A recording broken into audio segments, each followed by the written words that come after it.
સર્વેને જય શ્રી કૃષ્ણ. આજે આપણે જાણીશું યોગિની એકાદશી વ્રતકથા અને મહાત્મ્ય. એક વખત રાજા યુધિષ્ઠિરે ભગવાન શ્રી કૃષ્ણને પૂછ્યું, હે વાસુદેવ, જેઠના કૃષ્ણ પક્ષમાં જે એકાદશી આવે છે એનું નામ શું છે? એનું વર્ણન કરો. ત્યારે ભગવાન શ્રી કૃષ્ણ બોલ્યા, હે રાજન, જેઠના કૃષ્ણ પક્ષની એકાદશીનું નામ યોગિની છે. આ એકાદશી મોટા મોટા પાતકોનો નાશ કરનારી અને મોક્ષ આપનારી છે. સંસાર સાગરમાં ડૂબેલા પ્રાણીઓ માટે તો આ સનાતન નૌકા સમાન છે. તેની પુરાણ કથા આ પ્રમાણે છે, તે સાંભળો. અલકાપુરીના રાજાધિરાજ કુબેર હતા, જે સદાય શિવની ભક્તિમાં તત્પર રહેનારા હતા. એમનો હેમમાલી નામનો એક યક્ષ સેવક હતો, જે હંમેશા શિવપૂજા માટે ફૂલ લાવતો હતો. હેમમાલીની સુંદર પત્નીનું નામ વિશાલાક્ષી હતું. એ યક્ષ કામપાશમાં બંધાઈને સદાય પોતાની પત્નીમાં આસક્ત રહેતો હતો. એક દિવસ હેમમાલી માનસરોવર ફૂલ લેવા ગયો ત્યારે ત્યાં એક હંસહંસલીના જોડાને કામક્રીડા કરતા જોઈ તે કામજ્વરથી પીડાવા લાગ્યો અને કુબેરને ફૂલો આપવા જવાના બદલે તે સીધો પોતાના ઘેર ગયો. આ ફૂલો હમણાં જ મહેલે પહોંચાડી દઈશ એમ વિચારી એ પોતાના ઘરમાં રોકાઈ ગયો અને પત્નીના પ્રેમપાશમાં એવો ખોવાઈ ગયો કે તેને સમયનું ભાન જ ના રહ્યું અને ફૂલો આપવા કુબેરના ભવનમાં ન જઈ શક્યો. અહીં રાજા કુબેર મંદિરમાં બેસીને શિવનું પૂજન કરી રહ્યા હતા. એમને બપોર સુધી ફૂલ આવવાની રાહ જોઈ.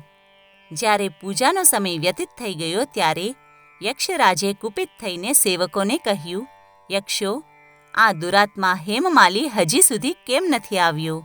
જાઓ, તપાસ કરો. યક્ષોએ તેના ઘેર તપાસ કરીને રાજાને જણાવ્યું, હે રાજન, એ તો એના ઘરમાં પત્નીની સાથે કામમાં આસક્ત થઈને રમણ કરી રહ્યો છે. આ વાત સાંભળીને કુબેર ક્રોધિત થઈ ગયા અને તરત જ હેમમાલીને બોલાવ્યો.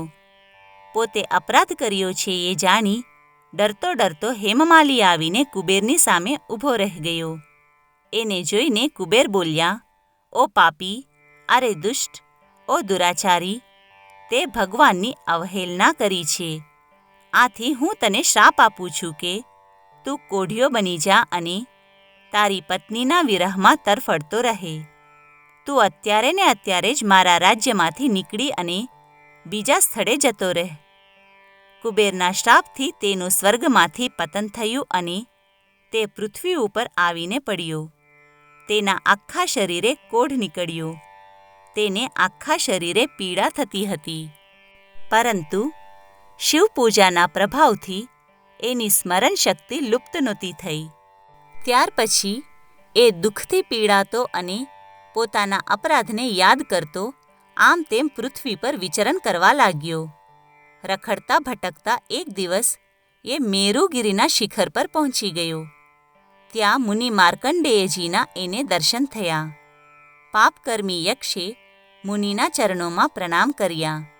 મુનિ માર્કંડેયજીએ એને ભયથી કાંપતો જોઈને પૂછ્યું, તું કોણ છે? તું ક્યાંથી આવે છે? એવું કયું અધમ કૃત્ય તે કર્યું કે તને કોઢના રોગે ઘેરી લીધો છે?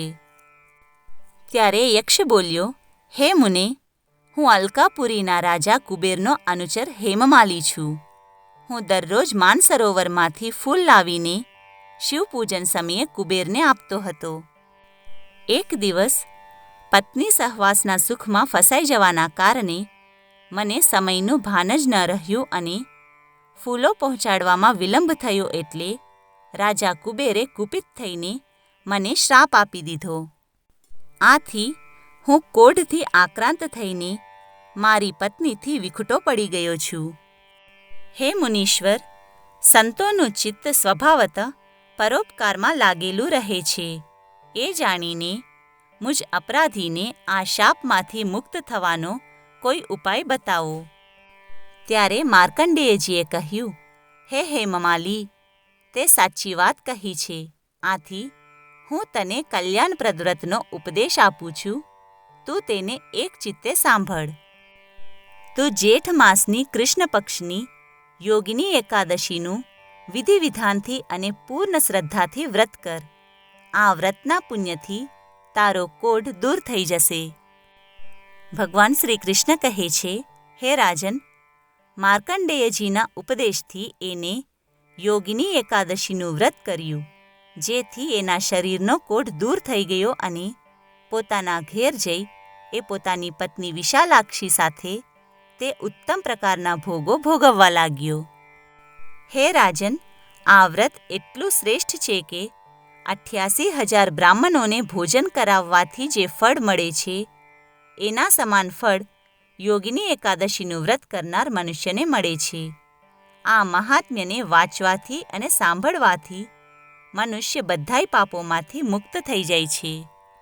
આ પ્રમાણે ભગવાન શ્રી કૃષ્ણે યોગિની એકાદશીની વ્રતકથા અને મહાત્મ્ય રાજા યુધિષ્ઠરને સંભળાવ્યું હતું. હે કૃષ્ણ ભગવાન, જે કોઈ ભક્ત આ યોગિની એકાદશીનું વ્રત કરે તે સર્વેનું કલ્યાણ કરજો. જય શ્રી કૃષ્ણ.